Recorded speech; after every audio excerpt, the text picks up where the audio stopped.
today's program. For those of you attending your first program at the Exec Club, my name is Margaret Mueller. I'm the president and CEO of the Executives Club of Chicago. Before we get started, I'd like to take a moment to thank all of our sponsors for this season. Thank you so much for your support. And a special thanks to the presenting sponsor of today's program, Accenture, and our spotlight sponsor, Baker McKenzie.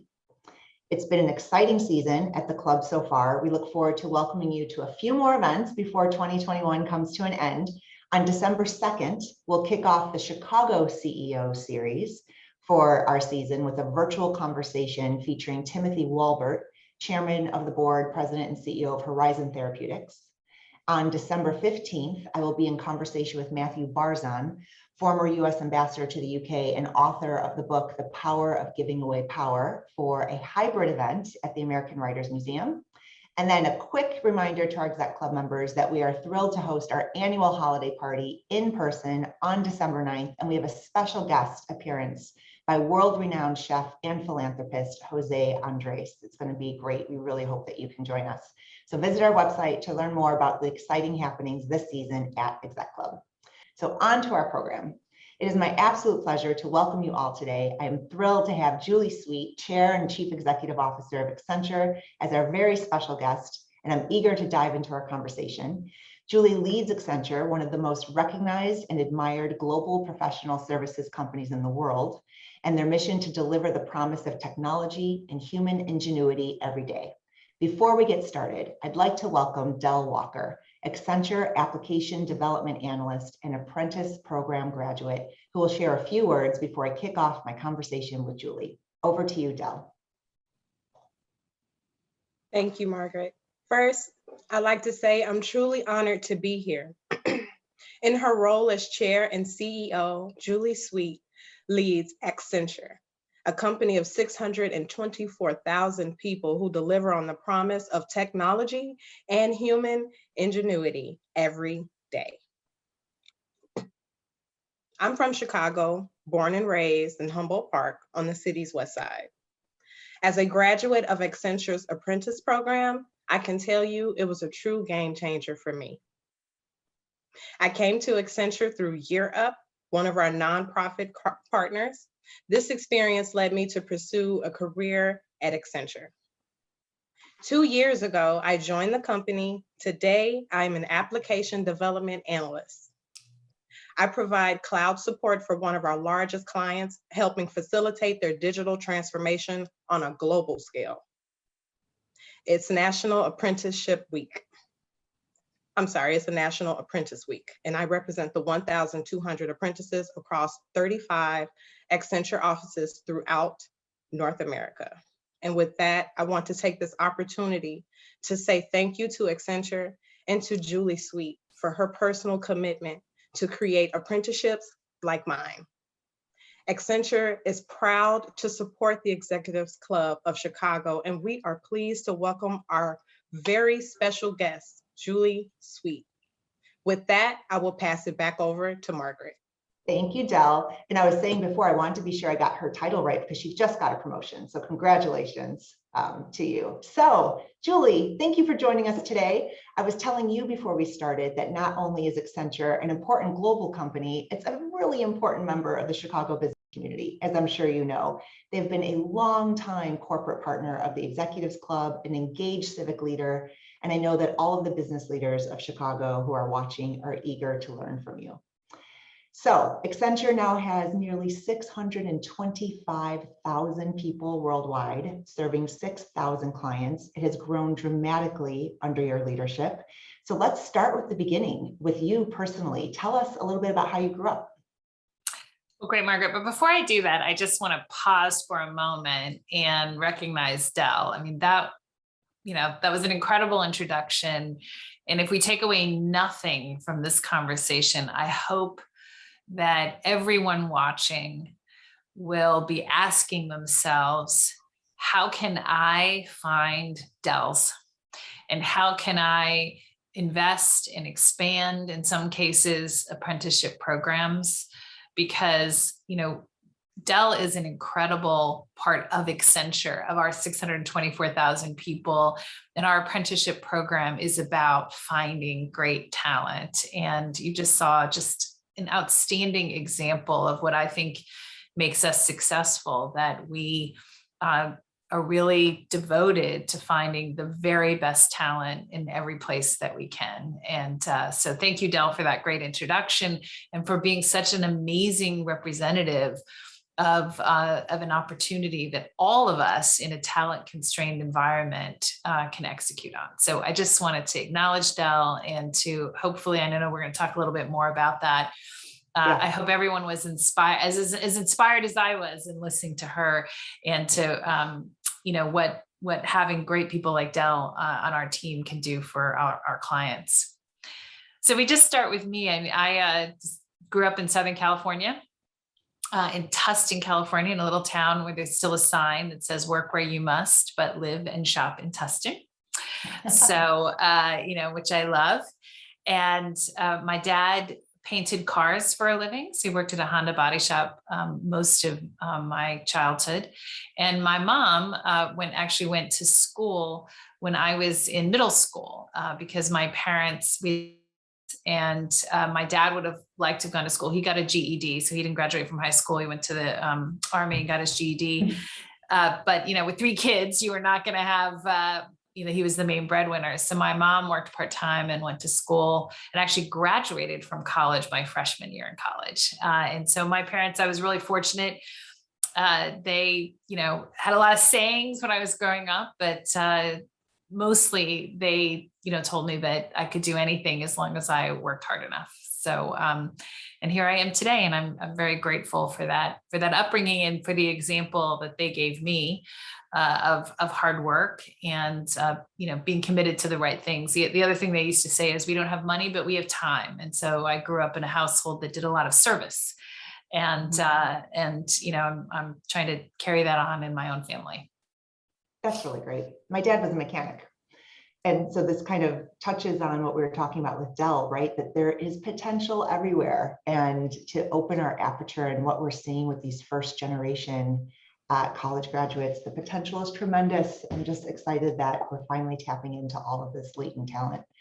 So from the day that you were announced, I was really intrigued by your path, your uncommon path to CEO, which I think is fantastic. So share with us a little bit what first drove you to pursue law, and then how did you transition that to a more traditional business role?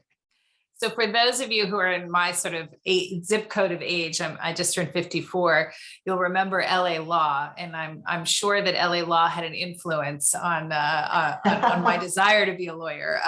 Although I actually decided in 8th grade, where I grew up, technology wasn't something that was at the forefront at the time. And, you were a doctor or a lawyer, right? Like in terms of aspirational jobs. Right. And so I actually, said I wanted to be a lawyer, and I wanted to debate, go to the debating club. And I'm sure someone planted that idea in my head. And I did that when I went to high school.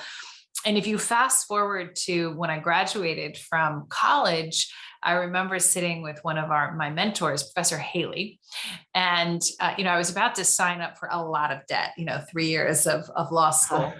And I remember him asking me, he said, "Julie, have you ever met a lawyer?" Because he knew my background. And my answer was no, and so he arranged for me to meet with a lawyer. And let's face it, had I met, however that went, I was going to law school. I had made that decision, but it does underscore the importance that we can all play in helping people who don't have the access to, whether it's technology or being a lawyer or a doctor, to help open the aperture as you began, and be able to, use our own path and our own knowledge to open up new opportunities for those who may not have that opportunity.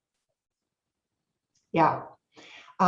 It's great when we see people have these, paths that go like this. And to the people who are earlier in their career watching, it always seems so linear, when you see these people that are tremendously successful, but it's great to hear their stories, how they didn't have it all figured out in 8th grade, the way it may look. Yeah, no, we definitely didn't. Look, and people always ask me, did you know you wanted to be CEO? And the answer was no. It's funny, No. when part of the reason I chose law was people did say, if you have a law degree, you can do everything. And that's true, although easier if you have a law degree and you do corporate law rather than litigation, because corporate law gives you more of a broad-based learning. But, if you sit here today and you say, why does a law degree prepare me so well to run a technology company and to run a company in this environment? And lawyers process information, and they do so and then have to make decisions and give advice, and they have to do so very quickly. And we're living in a world where the skills that we have today are often not relevant in the very near future. So we have to help our people learn. The technology is changing so quickly, and that's true even more so after the pandemic. And when I look at Accenture, we have 8 leadership essentials. And everything I do starts with, what are my leadership qualities, right? Like, what are we trying to do? And my favorite one is lead with excellence, confidence, and humility. And the reason that's important is people who have humility are learners, right? They know that they know what they don't know. They're constantly learning. Leaders with humility build teams, right? They don't think they do it themselves. And they naturally collaborate.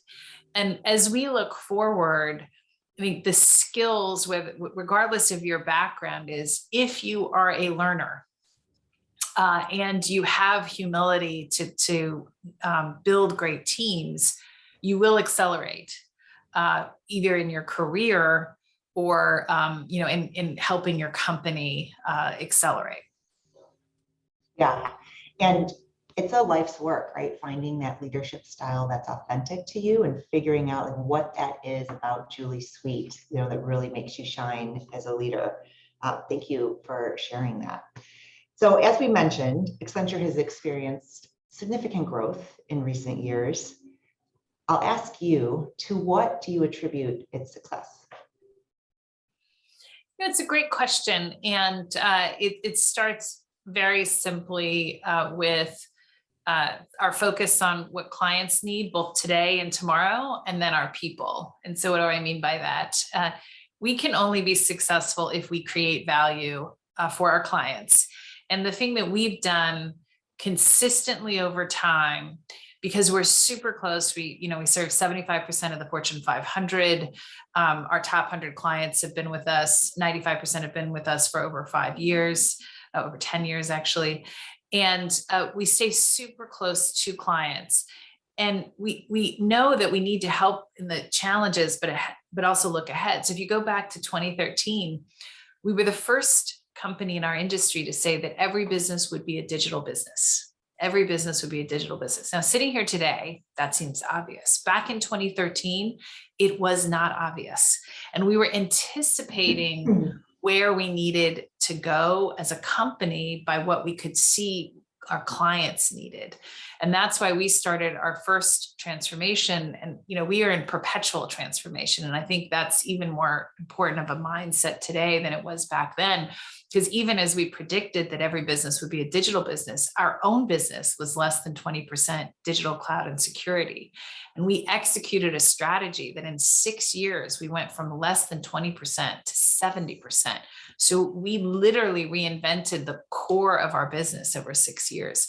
And that really brings me to the second point, is why are we successful? And it is a focus on our people. I mean, people are our business. People plus technology, because we use a lot of technology today instead of people. We have a technology, AI, and data first mindset, but we have focused on people. Back in 2013 was when we made the big shift to say, we've always been a leader in inclusion and diversity, and we were well ranked, but we couldn't change the face of Accenture in terms of our core business unless we were going to be innovation led, which required us to be more diverse. We also focused on, what does it take to retain diverse talent? And by diversity, I mean broadly. It's everything from gender and race and sexual orientation, but also to geographic and age. And so what do we need to feel like every day? Because you can have top-down leadership, programs and policies, and then how do you make sure people feel they belong? And so our focus on people, and when you go back to our 8 leadership essentials, which I'm happy to share with you all, by the way, if you want me to give you a link later, one of them is very simple: care about our people personally and professionally. Care about our people personally and professionally. It's not fancy consultant talk. It's pretty simple. And that is at the core of how we look at, growing leaders and what we measure them on. And in the context of the corporation, that's everything from how we think about our benefits. Like, because, what does it mean to care about them personally? Well, way before the pandemic, one of the things we did in the US, for example, was to provide second opinions that were digitally, they were virtual, not digital, but virtual, because many of our people didn't live in places where they were closest to the best hospitals in the US. And yet, if you think about it's like medical second opinions. Medical second opinions. So if you think about the most important moments in your life outside is when a loved one or yourself is facing a serious illness. Right. And so we thought about how can we leverage our scale to meet the need of our people at this moment. Like that's how you think about tangibly caring for our people personally and professionally. And I have a million examples of what that means, but it's not just words, right? It's saying that and then acting upon it. And even as we look at the Great Resignation, our industry has higher attrition, but where we see our attrition is mostly concentrated in India in a very low professionals. Our executives and above, we have not seen the kind of attrition that many are seeing. I mean, in our industry, it's higher relative to other industries. And I really believe that is because of our core values around people and caring for them professionally and personally. And thank you for giving a concrete example. That's what I appreciate, not to just say, oh, and we really put our people first. It's like, well, how actually do you do that? And you gave a great example, and I do want to dig into it more. So we'll get to that in a minute. I first want to talk about something that you mentioned, that your ability to look ahead in 2013. And that's what's the hallmark of our CEO series with people like you, is that it gives our members and business leaders an opportunity to hear from you what you are seeing that they may not be able to see. So now in 2021, almost 2022, you have a unique perspective on where things are headed. What major trends are you seeing now in the marketplace? Sure, it's a great question, and I want to take it because I think there's both a huge opportunity and also a huge watch out in terms of what's happening in the market right now.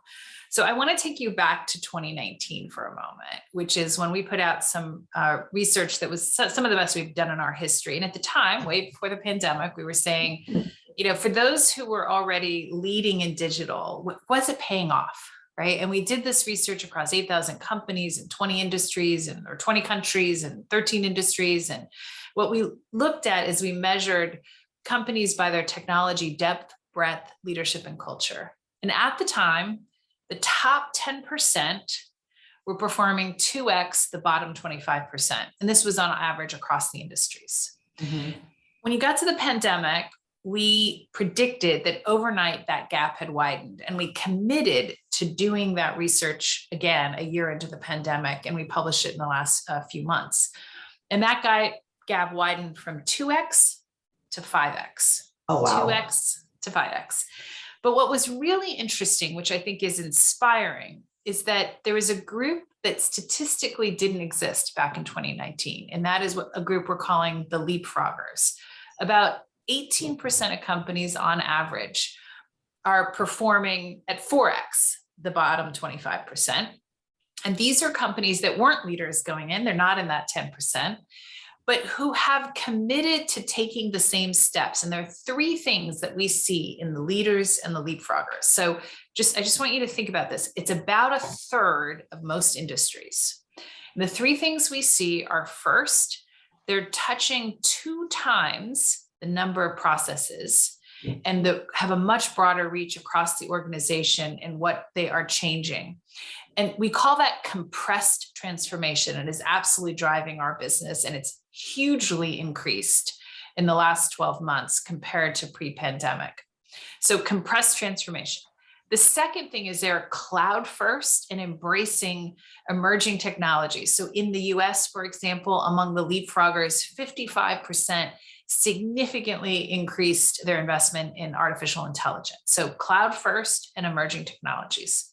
And then the third piece is they pivot their IT budgets from sort of maintenance and business as usual to innovation and embracing new technologies. And I would tell you, since I work with leadership teams across the board, they're also pivoting the amount of time they're spending at the leadership table on the future, on innovation, as opposed to, the BAU. Now, why is that significant? It's because there's 2/3 that don't fall into leaders or leapfroggers. And what you're beginning to see is that those companies who immediately after the pandemic started pushing ahead with compressed transformation, either to widen their gap to a leapfrog, those are major programs that take time. And you're starting to see in industries the results of those programs coming online. And I predict over the next 12 to 18 months, you're going to see more of it because they started at different places. They give those companies a digital core that allows them to accelerate and grab new value that I think will be very impactful. Because as many people said, that the pandemic caused transformation to speed up, the actual work of moving to the cloud, cleaning up your data, finding new ways of working is really, difficult.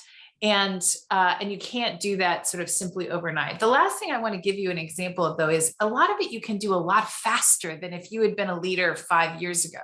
Right. And one example of that, you have a company that is, a telco who's trying to do 5G and implement new networks. And you have Rakuten. So this is a Japanese telecom that said, we're going to build a platform to do 5G that doesn't use proprietary, that's entirely in the cloud. And we're going to do so and take on our legacy, providers. And we're going to do so by saying, we won't use proprietary. We're going to use everything open. And we're going to put together things that exist as opposed to everything being custom. And when you look at those two paths, right, the legacy telecom would have said, not possible, certainly not possible at scale. And yet sitting here today, you have only over 5 million subscribers of Rakuten, and they're taking this around the world.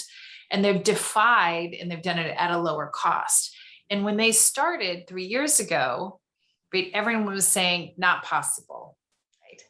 And there's many examples across industries of companies that by saying, I'm not going to have it, only built here, who are able to accelerate. It doesn't change the underlying need to transform, but the mindset of how am I going to do something differently is the question you have to ask. And that's the question I ask our clients when they say they want to speed ahead and say, what are you prepared to do differently? Mm-hmm. Yeah, really interesting.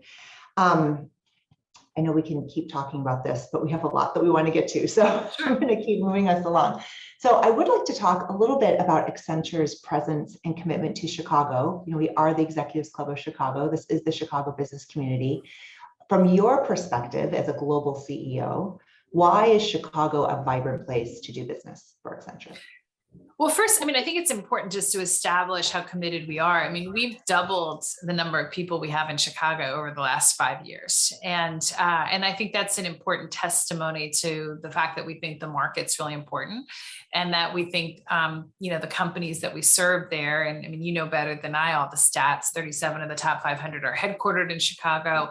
But we see also companies in Chicago wanting to innovate, needing to digitally transform. And so we've been very committed to the market with respect to, and therefore have been growing our headcount. And again, we always start with clients, right? We Chicago has a lot of great attributes. There's great recruits. We have our apprenticeship program, which today as you heard is 1,200 apprentices across the US, but we really started that program in Chicago and San Antonio a few years ago, those two cities. And one of the things that I was talking to you about, Margaret, is that I think the way companies come together in Chicago is really exemplary. There are very few cities. There's a few, Houston's one, Charlotte's another, Atlanta.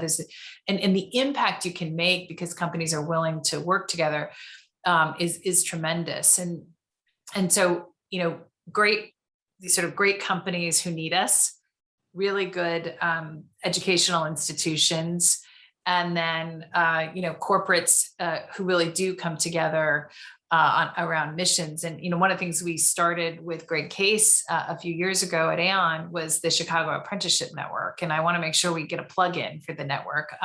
We have 73 companies in Chicago and over 1,200 apprentices across those companies today. It's a super vibrant network. And last summer, we started focusing on more apprenticeships for high school students, which have been super successful. And this summer, we want to, raise the game again in terms of numbers. And so I hope that for all of you listening, if you want to participate, that you do reach out. We're going to provide you, the links and so on. But we have found that our apprenticeship program, as you saw earlier with Dell, is really fantastic, and we're continuing to invest. I know Dell mentioned it was Chicago Apprentice Week. And so there's actually a program today at 4 o'clock. We're going to, right after this event is over, we're going to do a post-event email and invite you all to it to learn more how your company can get engaged in the Chicago Apprentice Network and starting to develop the future of Chicago's business leaders with a more expansive, and diverse talent pool. So thank you, Accenture, for leading the way on that. We'll talk a little bit more about that in just a moment as well. So there's something that Chicago is really doubling down on that relates to the technology aspects that you were talking about, which is really this digital manufacturing. And we have a number of companies here who are doing, great work. We have Fast Radius, which is this cloud manufacturer, and these companies that we've seen what's happened with supply chain during COVID, and that now more than ever, the idea that you can manufacture what you need, where you need it, almost on demand. And we have a lighthouse manufacturer, a World Economic Forum lighthouse manufacturer right here in Chicago. So it's a big industry, big focus of Chicago. I know it's also a big focus of Accenture. So I'd love to hear just a little bit more what you've been doing around the digital manufacturing space. Sure. I mean, we have talked about sort of the next digital frontier is really manufacturing and supply chain. And we've been investing in this over a decade. The pandemic has certainly accelerated much faster than we thought, but not just the pandemic, but the actual coming online of relevant technologies that weren't available in some cases even 2 years ago. So you think about things like Luminate from Blue Yonder or SAP's S/4HANA, modules, which have only come online and really provided some of the opportunities to accelerate in that space.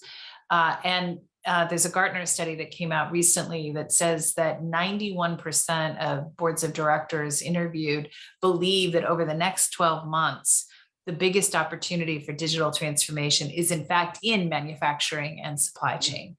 Mm-hmm. And so this is an area that in many, many ways has not had a lot of focus for various reasons. But I think there's a couple things as you think about like what's happening here. And I'll just tell you the tale of two clients, right? So we have one client in the consumer goods area that's been a leader in digital, like I talked about before, sees the opportunity in manufacturing, particularly with the use of digital twins. And they said, we're going to work differently ourselves. And in the middle of the pandemic, they came to us and one of our ecosystem partners and said, we really want to help create more sustainability in their product in terms of how they fill this particular product and cut costs. And they want to do it rapidly. We did a proof of concept in 12 weeks on the shop floor. the three companies coming together with the idea of scaling rapidly and actually doing so not by asking plants, because in a lot of times companies with manufactured plants around the world, they try to sell to the plants as opposed to saying we're going to go rapidly. And we were successful together, and we're now scaling it. You have another client, same time frame. They built the technology themselves, and then they came to us and said, we're having a hard time scaling what we built in order to take it to our plants, and we're having a hard time convincing our plants. And I said two things to the CEO. I said, the first thing is, did your team first check whether what you were building is already someplace out there, right? Mm-hmm. And they really believed they had the most knowledge, and they built something custom, which is super hard to maintain over time. And I said, and the second piece is, if you're going to convince every plant, leader around the country, around the world, you will never get there fast enough, right?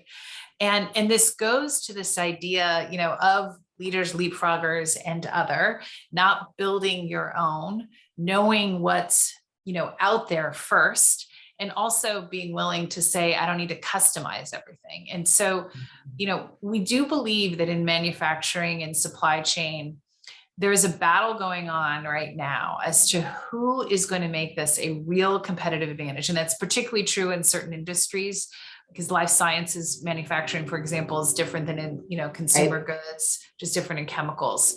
But it starts with the same principles of, how are you going to execute? Are you doing things differently? Because in most cases, there needs to be a change in how you move in order to go faster. It's not simply work harder or have the commitment at the top. Yeah. Thank you for sharing that. I know that you said that people are Accenture's greatest asset. I want to get back to the people thing. We touched on it before, but I wanted to be sure we got through some of the technology stuff. So attracting and retaining talent has been extremely challenging this past year, as we all know, for most companies during the pandemic. What is Accenture doing to both attract and retain the best talent? Great. So give away your secrets. We touched a little bit earlier on, how we focus on, our people and having diverse talent, but I want to talk about a word called phygital. So it's physical and digital. And this is about how we are onboarding, because we, hired just last quarter, 54,000 net people, over 100,000 last year. And we did that entirely virtually. And one of the things that we have been doing since the beginning, and we've always had remote workforces, so we had a really good base to start, was to not simply use technology like this to connect, but how do you use technology to build new connections? And then how do you think about what we call omni connections, right? So get away from just spaces and places to how are we going to connect with our employees in a world where we were already a lot remote, but that it changed again. And this idea of phygital came from understanding that pre-pandemic, even if you were part of a remote team, you showed up in an office someplace, you went home, you told your partner or your friend or your mother about the coffee at the new place and what the new office was. And there was a physical connection. And we have people that were literally being hired, and they closed the computer one day, and then they opened the computer that was delivered to their house the next day. Yeah. And no physical connection. So we now send to all of our new hires a welcome box that indeed has the computer, but it also has little cards like the posters they would have seen with our sustainability value promise or our leadership essentials. They have Accenture swag, so that physically they change their desk so that you think about a physical connection even in their home. And this is just one example of what I think needs to be. It's a shift in thinking from spaces and places and different channels and technology to connections. And when you think about the trend in retail and consumer goods, we are also seeing leading companies shift from a thinking of omni-channel, like, okay, I need to do my digital channel, I need to do my physical, to omni-connection, because post-pandemic, what we're seeing is people are continuing to buy digital even as they return to stores. And so it's really about thinking on how do you connect with the consumer and build the relationship and then have the most convenient way of fulfilling what they, what ultimately they're buying, either that product or service, but using the language to think about it's not channels. Every channel is an opportunity to connect. And so as you asked about, like, what are the new trends, moving from omni-channel to omni-connection, as you think about connecting, as you think about customers, and then within employees, moving from the concept of hybrid working to omni-connections and having that inform your strategy. Yeah, and you're in the process of building this tremendous Accenture tower in Chicago. Yes. So you have a chance now to create, like, literally physically the workplace of the future. So what are some of the things that you're thinking about for that workspace? Right. So yes, we're pretty excited because we're putting everybody in one location, which is great. And so let me just start with something super simple. We believe that to bring people into the office, we need to earn their commute. So that's the phrase. Earn their commute. Earn their commute. Yeah. Right. And so when we are designing that new office space, we're thinking about what are the experiences our people need to have so they feel like it was valuable to go into the office. And so that office already has our innovation hub, which we continue to expand, and we bring clients and our people there. But most of the time, the people are coming into the office, it will be around connections. It will be around innovation. It'll be about learning, mentorship. And so, thinking carefully about what do they need to be in the office for that they'll think valuable. And I think if we all kind of have that, it transcends this, I should be in the office 3 days and 2 days. A lot of people are looking at this very programmatically and policy wise, and it turns it on it to say, okay, but how do I make it worthwhile to be in the office? Because you won't build the connections and the relationships simply because people are there. Yeah. I'll just say, this all sounds hard.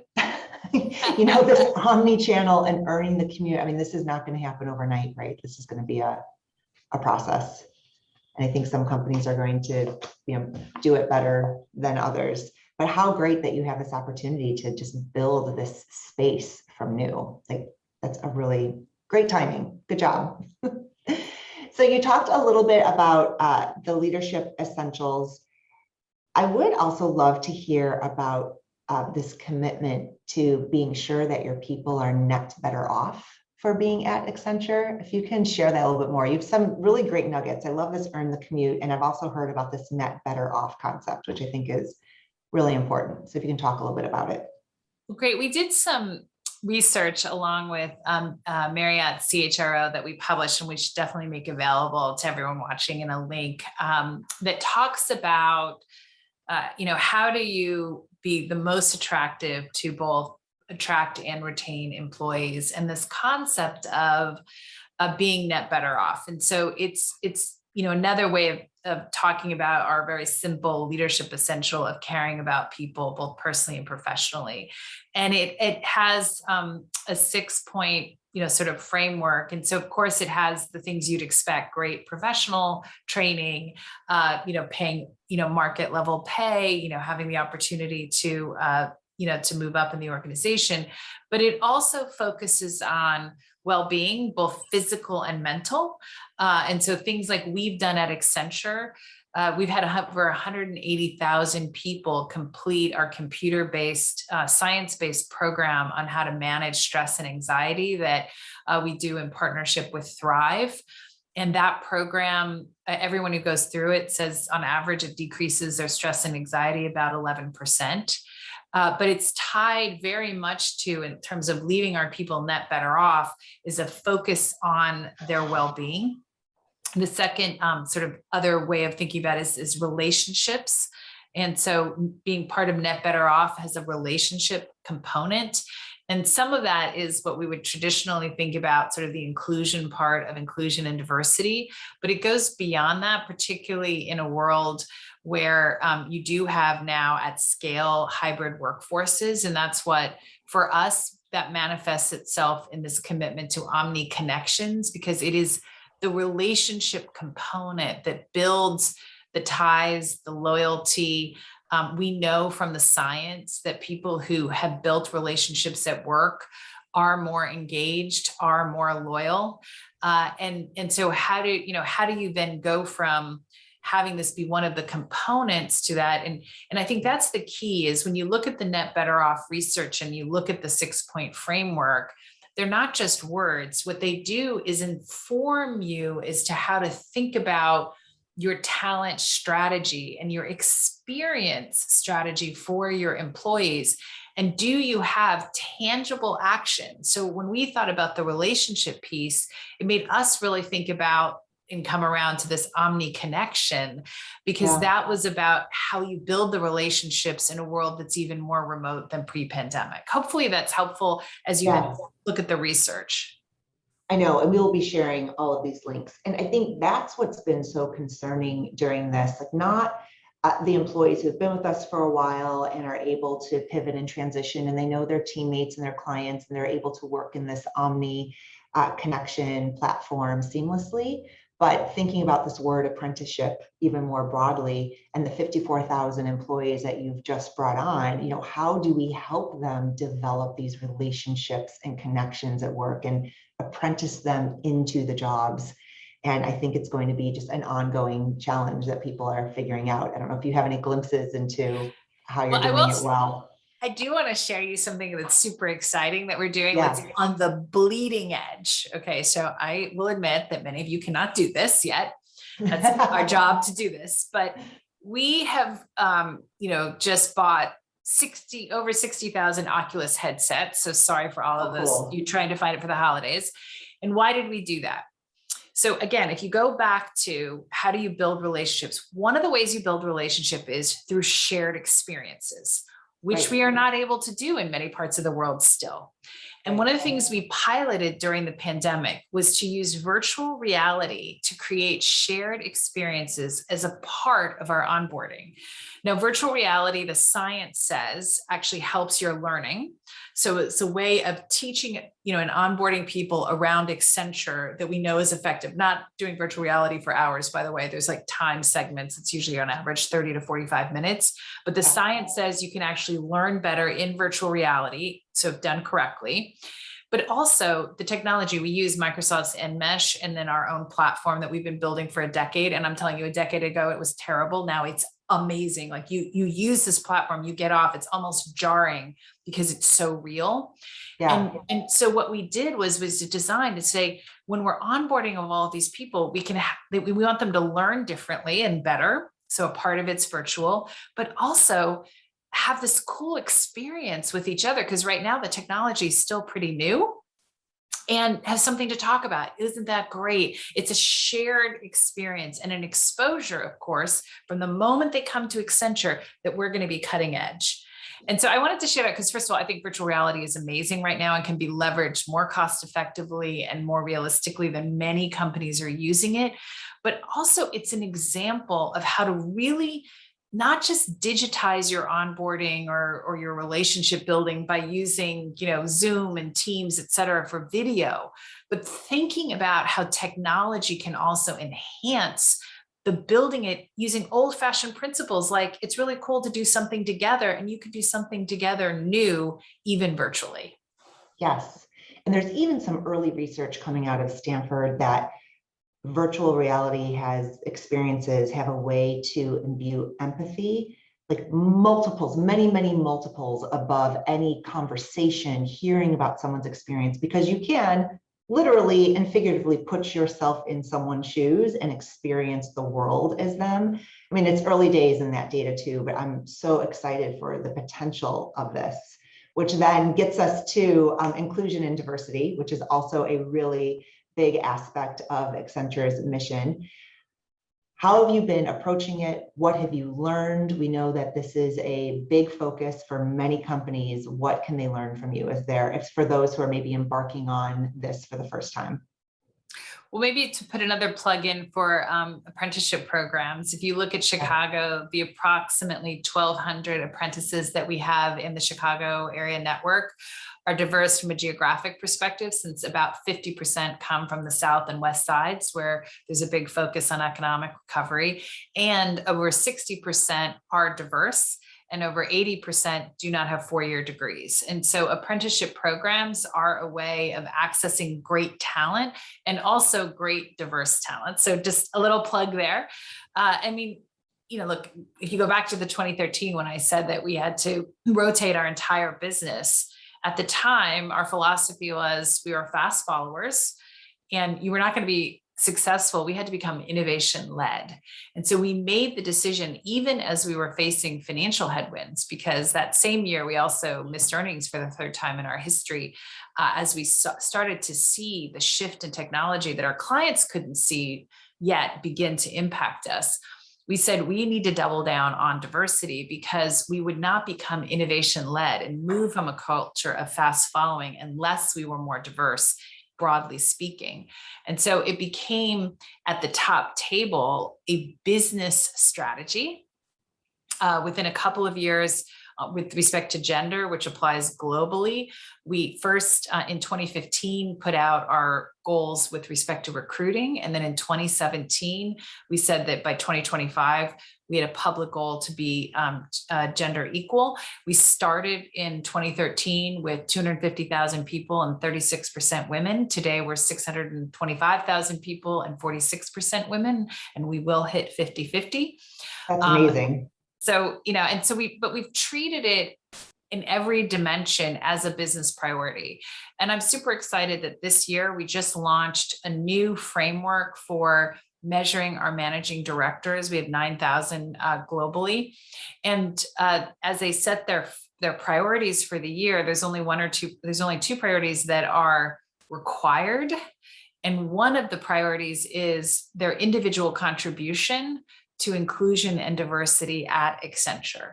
And so we hold ourselves accountable through transparency publicly. Our board holds ourselves accountable. I hold my leadership team accountable to hit the goals we set and for personal impact. And now for our 9,000 managing directors, we do require each of them to have a priority by which they will be measured as part of their performance at the end of the year. And that's the key, right? What we don't measure, we can't actually do. So that's a really big lesson for everybody listening. So the future of work, everyone's talking about it. It's a buzz phrase. It's on everyone's minds. We talked a little bit about the Omni connection, about what you're doing with your new space that you're building out, how you're thinking about these Omni connected experiences. Any other trends that you are seeing in the future of work that you can share? Yeah, so I maybe a couple of things to highlight. One is that I really believe that the best companies 2 and 3 years from now will not be talking about hybrid working. They'll be talking about skills. Because if we go back to the beginning and how much change there's going on, the stats would show you that for the Fortune 500 back in 2017, 30% of the skills of those employees of the Fortune 500 are no longer relevant today. We see the acceleration in digital transformation. And I think this is a shift that's not happening fast enough at most companies. To give you some sense of it, at Accenture, we have a cloud-enabled database. All of our client-facing employees, we automatically populate their skills. So when the pandemic hit and we needed more cloud skills, we needed more collaboration tool skills because our customers, our clients needed us to do this. We could use AI algorithms against the skills database and identify who could more easily be upskilled. And we literally upskilled 100,000 people in 6 months with relevant skills to do our clients. And so thinking about, do you understand the skills of your people and how do you partner and think about how to upskill? So that's one. Yeah. The second, which is tied to what you started with earlier about what are the trends, which is a different way, and we're starting to see this conversation happen, is shift again to the role of technology and in particular, artificial intelligence. So just very simple ways of thinking about what's happening. Cloud is the enabler. So we talk a lot about the move to the cloud. Data is going to be the driver, like accessing data. And then AI, artificial intelligence, will ultimately be the differentiator for companies, right? And so if you think about that, it has profound implications for workers, not the traditional, are they going to be displaced with their jobs? But what we know from those who successfully use AI and successfully use data, it's all about how you pair it with individuals. If you spend a lot of money to have access to real-time data and the people on the front line who can do something differently are not empowered to do something differently or trained to do something differently, then all that money will be wasted, right? And AI will almost always, there's lots of systems that don't interact with humans, so some things in manufacturing, et cetera, but lots and lots of AI that will really differentiate requires the human ingenuity to work together with the AI. And so thinking about how you have the right skills among your people, but also the new ways of working, and embrace this change as a way of really growing your company and creating more opportunity for your people. And I think that's a conversation that's only now beginning as you have leaders starting to kind of shift to, okay, yeah, I've got my cloud. What am I going to do with it? How am I going to differentiate? Oh, what does this mean for our people? So just trying to flag something that it's a growing conversation that we're seeing right now. And I don't think everyone has fully embraced it yet, right? Like they're still not sure what they want to do with their workforce, how they want their offices to be. And you've come out like early with a commitment, which is part of why you're ahead on all of this, right? Because you know where you're going and you're not still trying to figure out, well, are we going to come back? Are we not? That's tremendous. So I do want to touch on sustainability just a bit. There's so much we could talk about. We're running out of time, but I want to be sure that we talk about this because I know Accenture has a big commitment to sustainability. We just came out of the UN Climate Change Conference, which just wrapped in Glasgow. And so share with us a little bit about how you're helping your clients and what Accenture personally is doing. Sure. Well, maybe I'll start with COP26. I think many of us were disappointed on what happened on the government side, but it was a complete and seismic shift for the private sector. First of all, you had more companies there than ever in the past, but also huge commitments, like, for example, in consumer goods, doubling of commitments, very significant commitments. And, I think it's become a truism, so I won't spend much time, like whether you're employees or consumers or regulated industries, the need to become more sustainable is critical. And, we sort of coined the phrase, it used to be every business will be a digital business. And we really believe that every business must be a sustainable business today. And that certainly has climate change at the center, but it's more broad than climate change, which is why we focus on creating 360-degree value for our clients. So we focus on embedding sustainability, embedding inclusion and diversity, embedding upgrading of talent. And that's how we at Accenture, starting with what our clients need, have shifted our own strategy last year. It was about becoming, digital cloud and security. And then now it's about that 360-degree value. And so what does that mean? Well, we are now with AI and machine learning, we've developed a green IT methodology. We're running a diagnostic against all of our work that is heavily AI and ML, because actually it's super energy inefficient if you don't use the right techniques. And so we're working on green IT software development. We started there and we'll take it across our business. We helped launch the Green Software Foundation because we're super committed that in how we work, we will help our clients meet their sustainability commitments. And in the IT industry today, 4% of emissions come from IT. It's projected to be 14% if things aren't changed by 2030.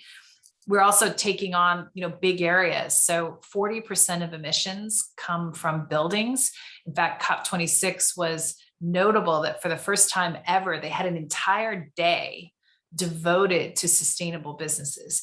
If you're listening and you don't know, is the business either that you own or lease?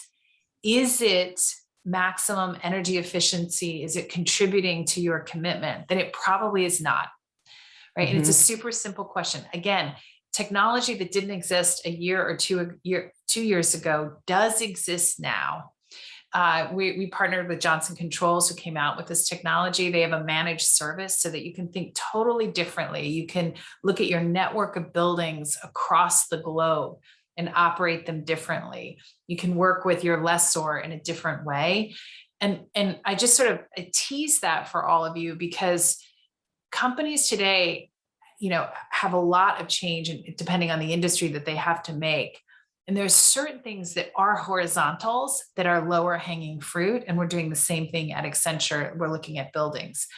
The last piece is, at Accenture, we have a global sustainability lead. We're helping every industry. We have very targeted sustainability services, but it had to start with Accenture. And when I became CEO, I will tell you, we were well ranked at the top, right? You can't go by your ranking. Right. Mhm. What I said to the team was, are we doing enough? And the reality was we weren't. And so we became the first in our industry to make a commitment that by 2030, we will be net carbon zero. We will have a water management plan. And by 2023, we will be 100% renewables in our buildings around the world, including India. And that we would do so not simply by buying credits, which was the first plan I got, but that we would actually invest in technology. We would structurally change how we operate. So pre-pandemic, said we were going to take out 20% of our travel. The pandemic helped, but that was a decision. I mean, we're one of the top customers in the world around travel because of our clients. And so it's just more about, I said we cannot be complacent because we were well ranked. We really have to look at what can we do. And so we're ourselves are systematically looking at all of the buildings. We're primarily a lease around the world to say, how are we going to work with other tenants and with our landlords to have our buildings be more sustainable, not just the ones like 500 West Madison, which is a great building already, but where we are today. And so we're super committed. We believe this is something we have to do together. We want, other input, and we want to work with other companies, not only in what we do in terms of services, but in coming together to find faster ways for our communities to become more sustainable. Yeah. I mean, I feel like we've barely scratched the surface. If everyone could see like the volume of things we could have touched on, I feel like we need several more hours with you. So I would just say to everyone listening, wherever you can see or hear Julie speak, please do. We are going to share, more information about what Accenture is doing, and you're just such a tremendous leader. So I'll close with asking you, in your time as CEO, of all the things that you have done, what are you most proud of? That's a really hard question, because I feel like every day I'm really proud of all the things that our people have done. And probably I'm most proud that in the depths of the pandemic, we were able to, help our clients who do a lot of work on their behalf, and that we were able to continue to do so really without almost any interruptions. And that was because of the incredible work and dedication of our employees, even as they were going through hard times. And so for that, I will always be grateful. And as you look forward, what are you most optimistic about? Look, I think we are building back better. I mean, I look at it all across the depth of the commitment, whether it's on inclusion and diversity or climate change or sustainability broader. There's a huge opportunity, and I see it happening. And so one of the things I tell my team is, I know our clients want it. So if we can develop it to help them, so that whenever we're moving to the cloud or doing something else, we can embed these things, it is what our clients want. And I think we have a huge opportunity and are in fact building back better. So that makes me very excited for our collective futures. That's really good to hear. So we learned so many cool things. I have some phrases now that will be with me forever. Phygital, earn the commute, net better off, omni connection, so many things. We'll send out summaries to everyone. Like I said, we'll also send out the invite for the Chicago Apprentice Network thing at 4 o'clock today. We'll have some Accenture resources. And I just want to say thank you, Julie, for spending the time with the Chicago business community this morning. We really appreciate it. You're a tremendous leader, and we're looking forward to everything that Accenture is going to be doing in the next decade. Well, thank you. Thanks for the partnership. Love what the Executive Club does and really just love the Chicago community. It was one of the first things that I got exposed to when I became the general counsel back in 2010, and I made my first trip to Chicago. And I've just been so impressed by this group of companies, and we feel privileged to be a part of it. So thanks for having me today, and good luck, everyone. Thank you. Have a great day, everyone.